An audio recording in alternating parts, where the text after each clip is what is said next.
ओम नमो नारायणाय भगवते वासुदेवाय। श्री श्रीनिवासस्तुतिः तोण्डमानकृतम्। राजोवाच दर्शनात्तव गोविन्द नाधिकं वर्तते हरे। त्वां वदन्ति सुराध्यक्षं वेदवेद्यं पुरातनम्। मुनयो मनुजश्रेष्ठाः तच्छ्रुत्वाहामिहागतः।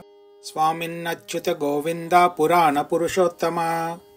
अप्राकृत शरीरोऽसि लीला मानुष विग्रहः। त्वामेव सृष्टिकरणे पालने हरणे हरे। कारणं प्रकृतेर्योनिं वदन्ति च मनीषिणः। जगदेकार्णवं कृत्वा भवानेकत्वमाप्य च। जीवकोटिधनं देव जठरे परिपूरयन्। क्रीडते रमया सार्धं रमणीयाङ्गविश्रमः। सहस्रशीर्षा पुरुषः सहस्राक्षः सहस्रपात्। त्वन्मुखाद्विप्रनिचयो बाहुभ्यां क्षत्रमण्डलम्। ऊरुभ्यामभवन् वैश्याः पद्भ्यां शूद्राः प्रकीर्तिताः। प्रभुस्त्वं सर्वलोकानां देवानामपि योगिनाम्।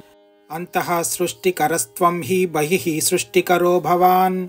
नमः श्रीवेङ्कटेशाय नमो ब्रह्मोदराय च।